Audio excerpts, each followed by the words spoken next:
오늘 창세기 강해 설교 이제 마지막 날입니다. 야곱의 이야기부터 시작을 했는데 야곱이라는 인물을 우리가 봤고요. 그리고 그 야곱의 아들 중에서 요셉의 이야기를 통해서 우리 인생이 가는 길을 하나님께서 어떻게 인도하시는지 그것을 그동안 쭉 살펴봤습니다. 창세기 50장에서 야곱이 죽었다라고 이렇게 시작을 합니다. 그리고 또 요셉도 죽었다라고 창세기 50장에 마무리를 하고 있습니다. 사람은 다 죽습니다. 어떤 사람도 영원히 살 사람이 없습니다.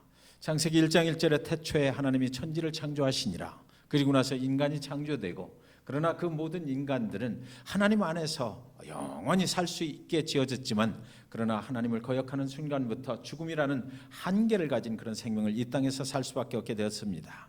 그래서 오늘 야곱도 죽고 요셉도 죽습니다.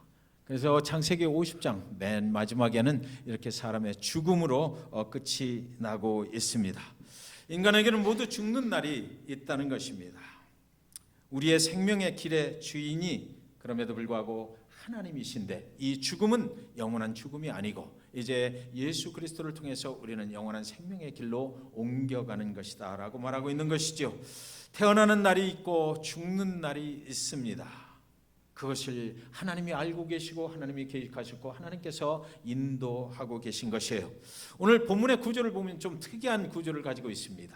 그래서 야곱이 죽었다라고 하고요, 50장의 맨 끝에는 또 요셉이 죽었다라고 하면서 이 안에 아직도 살아있는 자들이 있다라고 이렇게 말을 하고 있습니다. 그래서 오늘 우리가 살펴볼 수 있는 부분은 어디냐면, 이 안에 아직 살아있는 자들이 또 요셉이 죽기 전에 어떤 모양으로 그 상황들을 겪어나가고 있었는지 그것을 좀 살펴보기로 하도록 하겠습니다. 아버지 야곱이 죽었고 그의 유언에 따라서 이 야곱의 시신이 그가 원하는 가나안 땅으로 옮겨집니다. 요셉이 애굽의 국무총리가 되었기 때문에 수많은 그 애국하는 사람들과 함께 그 가나안 땅으로 옮겨가서 야곱이 원했던 상수리 앞 가나안 땅 그 상수리 앞 막벨라 굴에 그의 시신을 묻게 됩니다. 믿음의 선조들이 거기에 가서 다 묻혔는데 야곱도 그곳에 가서 묻히기를 원했기 때문이에요. 그리고 애굽으로 이제 요셉이 돌아옵니다. 그의 형들도 돌아오지요. 애굽으로 돌아온 요셉의 형들의 얼굴에 그런데 이제 보이지 않는 수심이 가득 차 있게 되는 것이에요. 그들이 모여서 회의를 합니다. 그 회의의 안건은 혹시나였습니다. 50장 15절에 보면 요셉의 형제들이 그 아비가 죽었음을 보고 말하되, 요셉이 혹시 우리를 미워하여 우리가 그에게 행한 모든 악을 다 갚지나 아니할까 하고 그들이 모여서 이제 걱정을 하는 것입니다. 혹시 이제 요셉이 아버지가 죽은 것 때문에, 아버지를 우리가 의지했었는데 아버지와 요셉의 관계가 굉장히 단단했었으니까 우리는 그 아버지의 힘으로 그동안 요셉의 보복을 피해서 살 수가 있었는데, 이제 그 아버지가 죽었기 때문에 이 상황 가운데서 요셉의 마음이 변할 수 있지 않느냐. 혹시나 요셉이 마음이 변해서 우리에게 보복을 하게 되면 우리는 이제 죽음을 피할 길이 없을 것 아닌가라고 그렇게 생각들을 했던 것입니다. 요셉은요, 그동안 아버지 야곱과 형제들이 애굽 땅으로 기근을 피해서 와서 아주 그 푸른 초장인 고센 땅에 거할 수 있도록 그동안 온갖 정성을 다해서 그들을 보살펴 왔습니다. 지난 17년 동안 지극정성을 다해서 그 형제들을 섬겨왔던 것이죠. 걱정하지 마라, 근심하지 마라, 당신들을 위해서, 당신들의 구원을 위해서 나를 하나님께서 먼저 보내셨으니까 이제 내가 모든 것을 살펴주리라 하고 내가 당신들을 용서한다라고 말했고, 그리고 나서 지금까지 지극정성으로 살펴왔던 것입니다. 그런데 아버지 야곱이 세상을 떠나자마자 형들의 마음이 불안해지기 시작했던 것이에요. 15절에서 형들은 그들이 요셉에게 악을 행하였음을 알고 있다라고 성경에 기록이 되어 있는 거죠. 요셉이 혹시 우리를 미워하여 우리가 그에게 행한 모든 악을 다 갚지나 않을까라고 여기 기록해 놓고 있거든요. 죄를 진 사람은 그 죄에 대해서 기억을 하고 있는 것입니다. 아무리 용서를 받았다고 해도 혹시나 그 죄가 다시 드러나서 우리가 보복을 당하지 않을까 그들은 걱정을 했던 것이에요. 그것을 용서해 줬다고 그러는데 그 용서해 준 요셉의 마음이 혹시나 바뀌면 어떻게 하는가 이제 두렵고 떨린 마음이 드는 것입니다. 이 일을 어떻게 하면 좋겠는가 형제들은 이제 다 모여서 같이 의논을 해요. 요셉의 마음이 변하게 하면 안 되지 않느냐, 혹시나 변하면 어떡할까, 모든 우리가 그에게 행한 모든 악을 그가 우리에게 되갚아버리면 어떻게 하나, 이런 걱정을 한 것입니다. 사실 악을 행한 사람은 발을 뻗고 잠을 못 잔다고 그러잖아요. 용서한 사람은 뻗고 자지만, 그래서 이 형제들이, 지금 그 형들이 그것을 걱정하고 있는 것 같습니다. 45장 5절에서 요셉이 이미 그 형들에게 이렇게 말했던 적이 있어요. 당신들이 나를 이곳에 팔았으므로 근심하지 마소서, 한탄하지 마소서. 하나님이 생명을 구원하시려고 나를 당신들 앞서 보내셨나이다. 근심하지 말라는 것입니다. 내가 전혀 기억하지 않겠다. 나는 당신들을, 형들을 이미 다 용서했으니까 하나님의 뜻 가운데서 나에게 그런 고난의 과정들을 주신 것이고, 하나님이 나를 이제 생명을 구원하려고 먼저 이곳으로 보내셨을 뿐이다라고 얘기를 하고, 걱정하지 말라고 얘기를 했어요. 그런데도 불구하고 혹시 요셉의 마음이 또 변할까 봐 안절부절 못하고 있는 형들의 모습을 여기 50장에서 기록해 놓고 있는 것이죠. 사랑하는 여러분, 인간의 두려움은 어디서 오는 것일까요? 우리는 왜 두려워하는 것입니까? 우리는 왜 불안해하는 것일까요? 그 첫 번째는 과거의 죄의 문제가 해결되지 않았기 때문입니다. 우리가 과거에 어떤 죄를 짓고 나서 그 문제의 해결함을 받지 못하고 있을 때 그 죄에 매여서 계속해서 그 죄 때문에 두려워할 수밖에 없는 것이에요. 그 죄로 인해서 내가 거기에 매여 있기 때문에 그 죄에서 자유를 얻지 못하고 있기 때문에 시시때때로 우리를 그 죄로부터 우리를 그 두렵게 죄가 만들어 버리는 것이죠. 죄의 문제가 확실하게 해결되지 못하면 인간은 그 죄에 매여서 두려움 가운데 살아갈 수밖에 없는 것입니다. 제가 예수를 믿고 믿음이 없을 때인데 최초로 부흥회라는 것을 한번 참석을 한 적이 있어요. 그랬는데 그 부흥회를 가니까요, 강사 목사님이 과거의 죄 중에서 해결되지 못한 죄가 있으면 그날 해결을 받아야 된다. 그리스도 예수의 이름으로 전부 다 죄를 해결함 받아야 된다라고 말씀을 하시면서, 그때 가장 인간이 저지른 죄 중에서 가장 큰 죄가 무엇이냐? 낙태죄다 이러시는 거예요. 그때만 해도 그 박정희 대통령 시절에 둘 만나 잘 기르자 그래가지고 굉장히 피임도 많이 하고 여러 가지로 그때는 낙태를 막 권장을 했던 그런 시절 아니겠습니까? 그때가 막 지났을 때거든요. 그래서 그 정부 캠페인에 따라서 사람들이 많은 생명을 이렇게 낙태할 수밖에 없었던 그런 시절이었어요. 그런데 이 목사님이 그 낙태죄에 대해서 지적을 하면서 이 죄를 그냥 가지고 하늘에 가면 분명히 그 죄에 대해서 책임을 물어야 될 것이다. 그러니까 오늘 예수 그리스도의 이름으로 우리가 이 죄를 다 자복하고 회개해야 된다. 그래서 그런 설교를 하시고, 그리고 나서 앞으로 초청을 하는 것입니다. 과거에 낙태의 죄를 가지고 계신 분들은 오늘 기회를 만났으니까 다 나와서 하나님 앞에 회개하고, 그리고 나서 내가 그 기도를 해줄 테니까 앞으로들 나오십시오, 이렇게 초청을 하는 거예요. 처음에는 몸짓 하시던 아주머님들이 눈치를 보기 시작하는 겁니다. 그러더니 이제 한 분, 두 분 앞으로 나가시더라고요. 그러더니 나중에는 그 성전이 전부 다 눈물바다가 되는 거예요. 앞으로 나오셔서 그 죄를 해결을 하고 목사님이 기도를 해주고 죄로부터 자유함을 얻었다. 예수 그리스도 그분의 이름으로 모든 죄가 이제 사함 받았다. 저는 그 모습이 지금까지도 잊을 수가 없어요. 그 죄를 들추어내니까 얼마나 두려웠겠느냐고요. 그동안 숨기고 살아왔던, 알게 모르게 지었던, 알고 지었던 모르고 지었던 그 죄가 그날 예수 그리스도 앞에 온전하게 드러내야만 됐던 거예요. 그리고 그분들의 표정은 처음에는 좀 두렵고 떨리는 표정이었지만, 그러나 그것에 대해서 그 시간을 주신 하나님께 너무나 감사하는 마음들로 다 변했던 거죠. 이제 내가 그 숨기고 살아왔던 그 죄로부터 해방됐다라고 감사하는 그런 모습을 저는 보았습니다.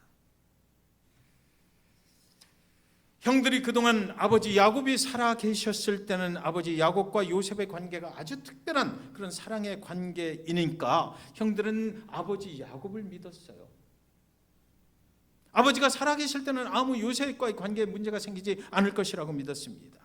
그런데 그 아버지 야곱이 이제 죽어버렸습니다. 이제 요셉과의 관계 속에 과거의 죄가 드러날 수 있다는 두려움이 생기기 시작했던 거예요. 그 과거의 죄로부터 그들은 다시 그 자유로움을 얻을 수가 없었던 것입니다. 그래서 혹시나 요셉의 마음이 변하면 어떡하나, 우리 다 모여서 상의를 하자 그랬던 것이죠. 여러분, 우리가 두려워하는 이유는 두 번째로요, 미래의 불확실성 때문에 인간은 두려워하게 되어 있습니다. 나의 장래가 과연 어떻게 될 것인가? 지금 상황이 이렇게 변했는데 그렇다면 앞으로 나는 어떻게 될 것인가? 라는 그런 확실하지 못한 미래에 대한 두려움 때문에 우리는 불안해하는 것이에요.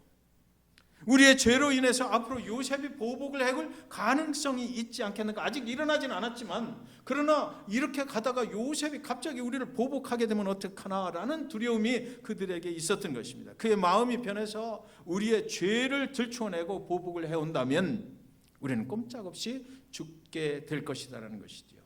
확실한 방도를 찾아내서 그걸 미연에 막아야 되지 않겠는가, 이런 것입니다. 여러분, 사람이 죽었어요. 야곱이 죽었어요. 그동안 의지하고 살아던 사람이 죽었어요. 그래서 형들이 그 야곱을 굉장히 의지하고 살았었는데 이 야곱이 죽어버리니까 이제 요셉이 변할 것이다라는, 요셉이라는 사람도 변할 것이다라는 두려움을 가지기 시작했던 것입니다. 사람을 믿고 살면, 사람이 없어지면 그때부터 두려움에 쌓일 수밖에 없는 것이죠. 사람이 사람을 의지하고 살 때에 그 사람을 잃어버리면 우리는 두려움에 빠질 수밖에 없는 것이죠. 그래서 돈을 의지하고 재물을 의지하고 살았던 사람은 돈을 잃고 재물을 잊어버리면 그 순간 두려움에 빠지는 것이에요. 명예를 의지하고 살았던 사람은 명예를 잃어버리면 그 순간 두려움에 빠지는 것이죠. 인기를 의지하고 살았던 연예인들은 인기가 떨어지면 자살을 해버리는 것이에요. 우리가 무엇을 의지하고 사느냐라는 것은 굉장히 중요한 문제죠. 그래서 그것을 잃어버렸을 때 우리는 절망과 낭망할 수밖에 없는 그런 인간의 특징을 가지고 있거든요. 그런데 오늘 거기 서 있는 요셉이라는 사람을 한번 생각해 보십시오. 요셉은 아무리 고난과 역경이 왔을 때라도 그런 절망하거나 낭망했던 적이 없었어요. 그래서 이 요셉은 누구를 과연 의지하고 살았는가를 볼 필요가 있는 것이죠. 성경은 지금 그것을 말씀하고 있다고 저는 생각해요. 그 형들이 이제 그 두려움 가운데서 한 사람을 요셉에게 보내기로 결정을 해요. 그래서 그 사람이 요셉을 찾아가서 말하는데 이렇게 말을 합니다. 50장 16절 17절을 한번 성경 가지고 계신 분들은 펴보시기 바라요. 50장 16절 17절이요. 제가 읽어드리겠습니다. 요셉에게 말을 전하여 가로되 당신의 아버지가 돌아가시기 전에 명하여 이르시기를 너희는 이같이 요셉에게 이르라. 네 형들이 네게 악을 행하였을지라도 이제 바라건대 그 허물과 죄를 용서하라 하셨다 하셨나니 당신의 아버지의 하나님의 종들의 죄를 이제 용서하소서 하며 요셉이 그 말을 들을 때에 울었더라. 그렇게 되어 있습니다. 아버지 야곱의 유언이 있었다라고 거짓말을 하는 거죠. 사람을 시켜서 요셉에게 아버지 야곱이 죽기 전에 이렇게 말을 하셨다라고 이제 시키는 거예요. 근데 이것은 거짓입니다. 왜냐하면 이 50장 16절 17절은 한 번 읽어갖고는 도대체 이해가 안 되는 말로 기록이 되어 있어요. 거짓말은 되게 복잡하게 만들었어요. 이게 복잡한 거예요. 진실하지 못한 거는 이리 돌리고 저리 돌리고 도대체 이게 무슨 말을 하는지 모르게 그렇게 사람을 헷갈리게 한단 말이죠. 진실하지 않은 말은 굉장히 복잡합니다. 둘째로 모든 책임을 요셉에게 전가시키려고 지금 하고 있는 거예요. 그 문장을 잘 보시면요, 당신의 아버지라고 이렇게 얘기를 해요.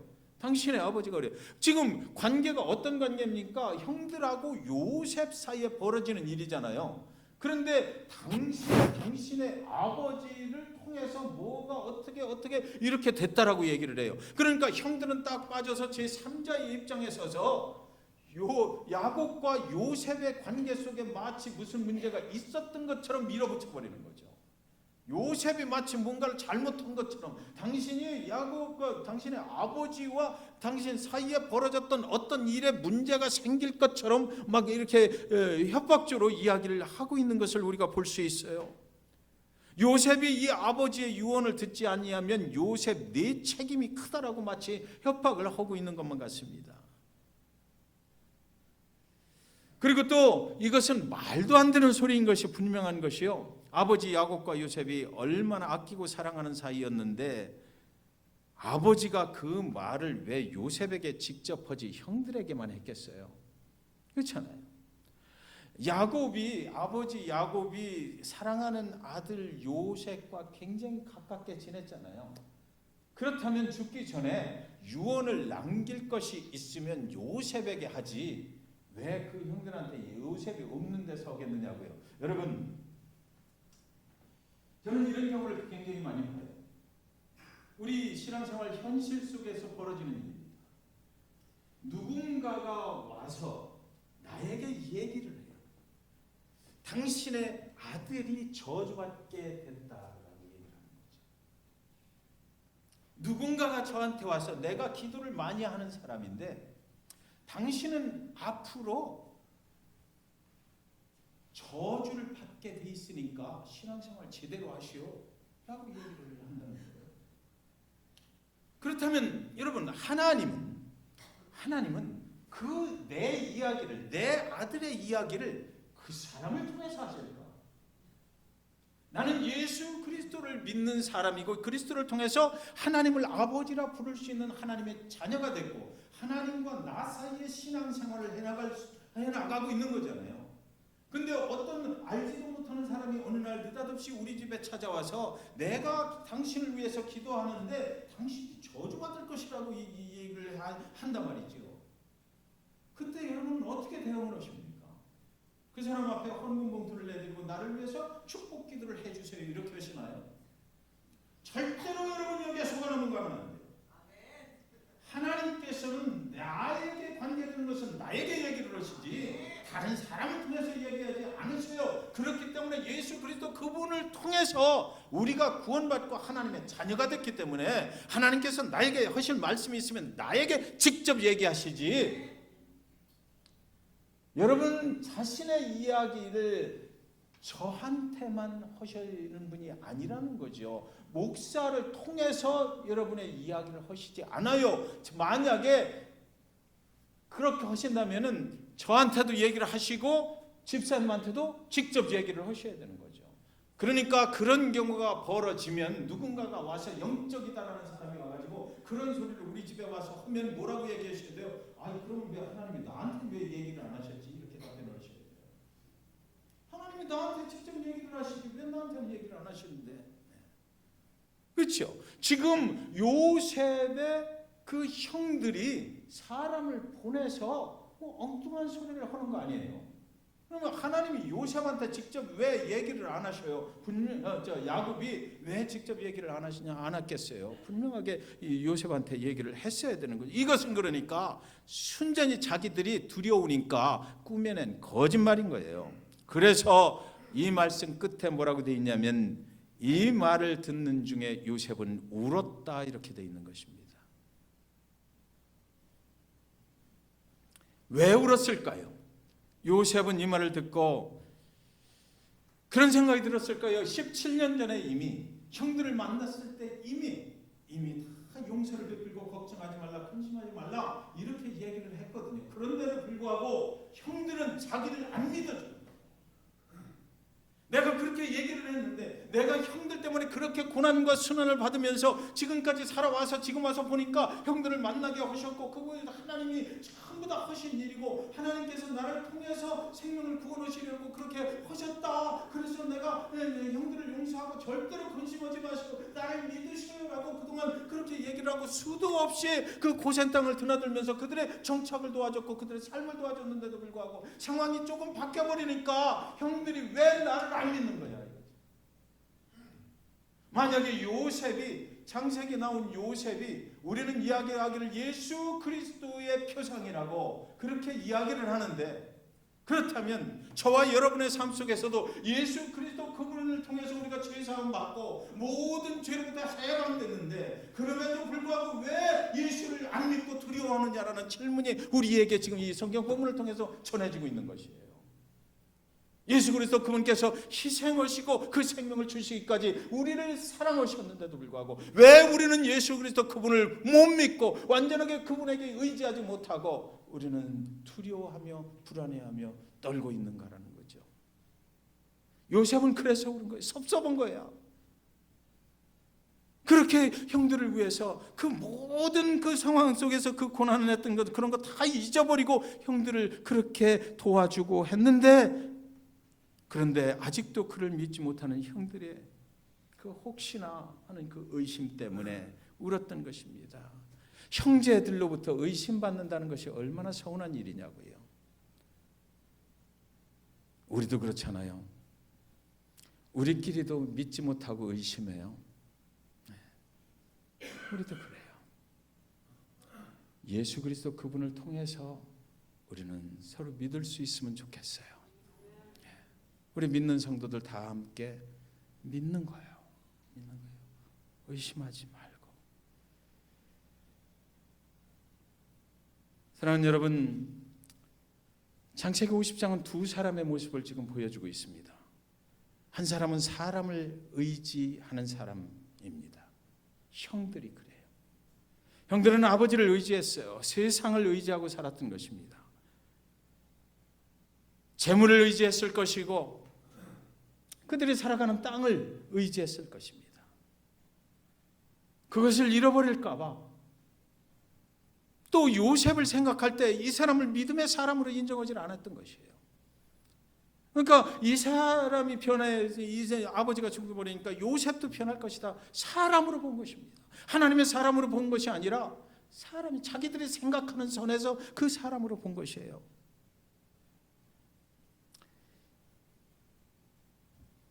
두 번째는 그 두 번째 사람은 하나님을 의지하며 산 사람이잖아요.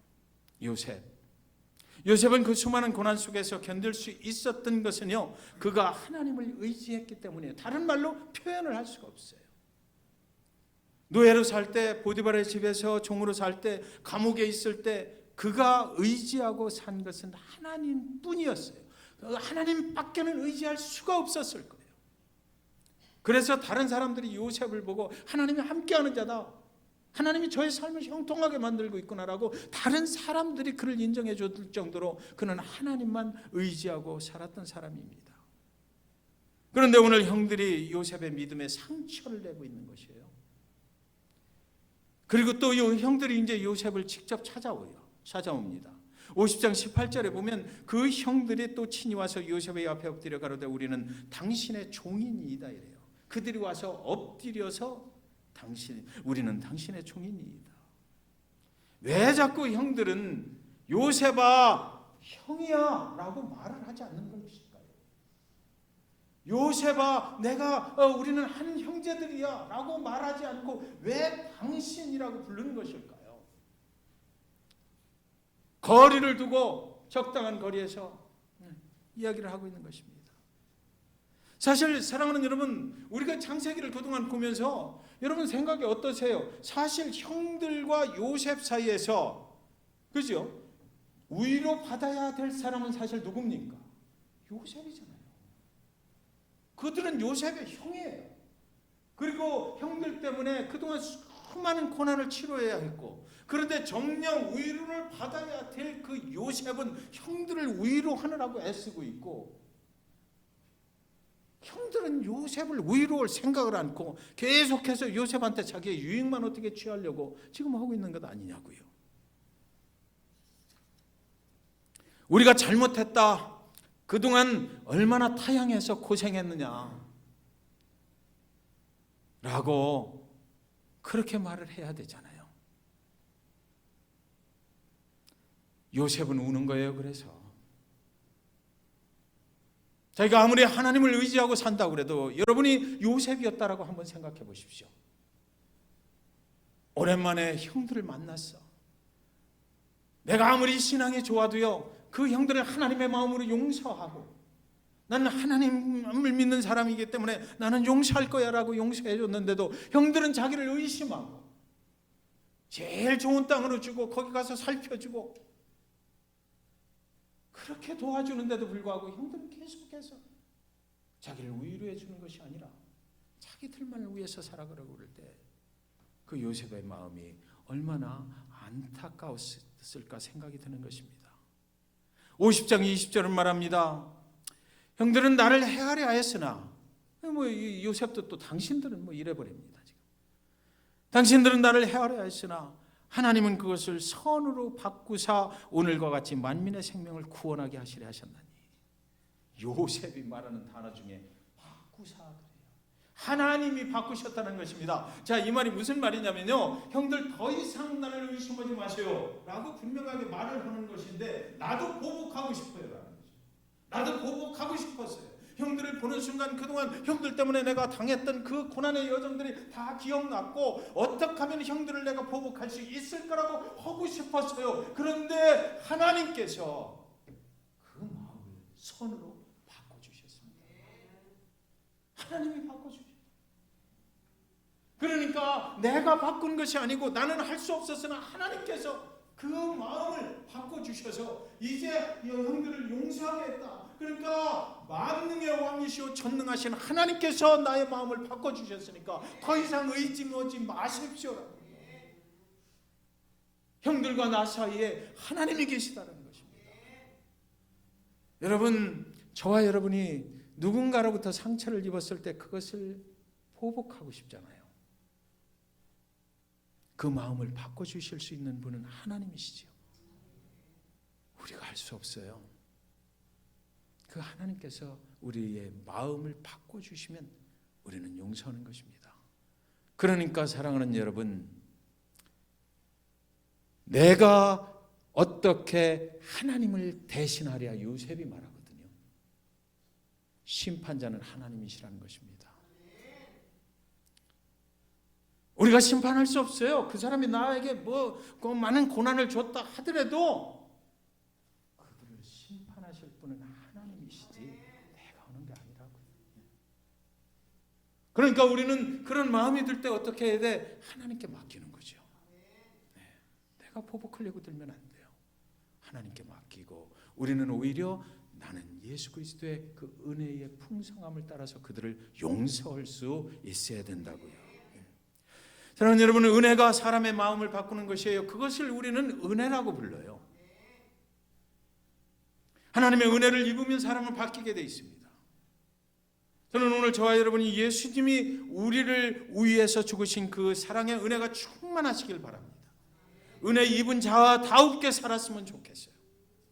그래서 많은 사람들의 생명을 구원할 수 있는 교회와 성도들이 되시기를 주님의 이름으로 축원합니다. 은혜가 무엇입니까? 주님께서 나를 위해 베풀어 주신 저 십자가의 사랑을 우리는 은혜라고 하는 거예요. 교회는 그래서 그 은혜 받은 사람들의 공동체가 교회이거든요. 그 사랑을 받은 자들의 공동체가 교회인 거예요, 여러분. 여러분 한 분 한 분이 전부 다 그 사랑의 은혜 때문에 감사해서 오늘 여기 오신 거예요. 그 받은 은혜 어찌 할 수 없어서 그 은혜의 풍성함을 따라서 어떻게 내가 그 하나님께서 주신 이 은혜에 보답을 할 수 있을까? 하나님께로 나아가는 것입니다. 우리는. 그래서 이런 찬양이 있잖아요. 이 한없는 사랑, 이 한없는 은혜 다 갚을 길이 없어서 내 삶을 드립니다. 섬김받았으니 섬기게 하소서, 사랑받았으니 사랑하게 하소서. 그런데 여러분, 이 요셉이 나이 110세에 또 이제 죽었다라고 성경 50장은 마무리를 합니다. 그런데 여기 요셉의 충격적인 사랑의 모습이 성경에 기록되어 있어요.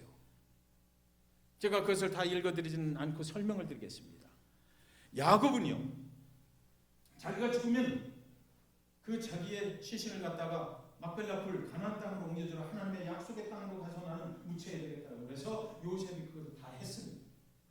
그런데 요셉은 자기가 죽으면서 형들이 아직 고센 땅에 있거든요. 이스라엘 백성들이 400년이라는 시간을 거기서 보내게 돼요.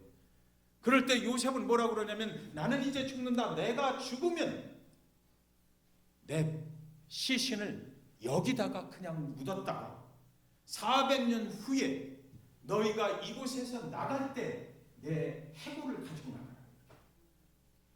분명히 요셉의 마음속에는 무슨 믿음이 있었어요? 하나님의 약속은 분명히 지켜진다.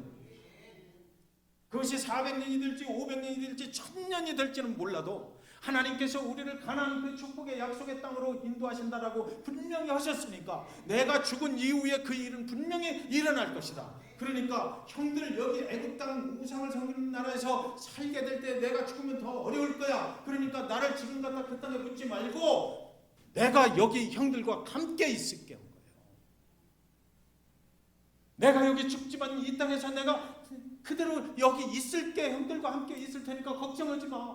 그리고 나서 이제 하나님께서 400년 후에 모세를 통해서 출애굽이라는 역사를 이루어 주실 때 형들 기억해. 내 뼈를 가지고 나가. 그래서 광야 40년을 지나고 그리고 가나안 정복 17년이 끝나고 그리고 나서 그 땅에서 모든 전국 전쟁이 다 끝나면 하나님의 약속의 땅, 축복의 땅에 나를 묻어줘 그런 거예요. 그래서 성경 역사는 지금 400년 후에 모세가 출애굽할 때 모세의 손에 그 해골이 들려서 나갑니다. 그들이 이스라엘 민족들이 보통 민족이 아니야. 이 하나님의 약속을 끝에 400년을 기억해요. 그래서 요셉의 뼈를 가지고 나가는 것입니다. 여러분 상상해 보세요. 성경에 기록되어 있지 않지만 저는 생각해 보니까 그렇더라고. 나오자마자 출애굽하자마자 홍해 바다 그 검푸는 바다 앞에서 그 모세의 손에 야곱의 요셉의 그 뼈가 들려 있었다는 거죠. 그 약속을 믿고 그리고 나서 광야 홍해를 건너고 광야 40년을 지나고 그 광야 40년을 돌고 도는 그 순간에도 그들은 그 요셉의 뼈를 간직하고 있었어요. 그래가지고 여호수아가 이제 모세는 죽잖아요. 모세가 죽을 때 여호수아를 안수하는데 그때 분명하게 얘기했을 거야. 이거 요셉의 뼈야. 네가 가지고 가야 돼. 그러니까 그 여호수아는 모세로부터 받은 그 요셉의 뼈를 또 가지고 전국 전쟁을 또 가나안에 들어가서 오는 거예요. 거기서 그 전쟁하면서 얼마나 힘들었겠어요. 그런데도 그들은 끝까지 그거를 가지고 있다가 그 전국 전쟁이 다 끝나고 나서 여호수아 24장 32절 여호수아의 맨 마지막이거든요. 24장 32절에 가면 뭐라고 돼 있냐면 이스라엘 자손이 애굽에서 이끌어낸 요셉의 뼈를 세겜에 장사하였으니 이곳은 야곱이 세겜의 아비 하몰의 자손에게 금 100개를 주고 산 땅이라 그것이 요셉 자손의 기업이 되었더라 이래요. 총 450년 약 450년 동안 요셉의 뼈를 가지고 그들은 광야 생활 가나안 정복 전쟁을 했던 거예요. 그리고 나서 정복전쟁이 끝나고 거기다가 다 묻어준 거예요. 여러분 저는 오늘 창세기 50장을 보면서 소름 끼치는 게 하나 있어요. 하나님의 약속 정말 소름 끼칠 만큼 불변하시다는 것입니다. 하나님의 약속은 분명히 지켜집니다. 저와 여러분이 이 세상을 떠나도 이 세상을 떠나간다 할지라도 우리 후손들에게 그 약속이 분명히 지켜지는 거예요. 그러니까 오늘 이 하나님의 약속을 받은 저와 여러분이 해야 될 것은 뭐예요? 오직 누구만 의지하라? 하나님만 의지하라. 그분이 하실 것이라는 것입니다. 하나님 한 번 말씀하셨으면 하나님은 분명히 지키실 것입니다. 여러분 그 후에 유다를 통해서 예수 그리스도가 나타나죠. 북이스라엘 그리고 남유다 이렇게 됐다가 지금 저와 여러분까지 지금 하나님의 약속이 이어지고 있는 것입니다. 잭슨빌에 저와 여러분이 지금 살아가고 있어요. 하나님의 그 위대하신 약속의 일부분을 우리는 지금 살아가고 있다. 그렇잖아요.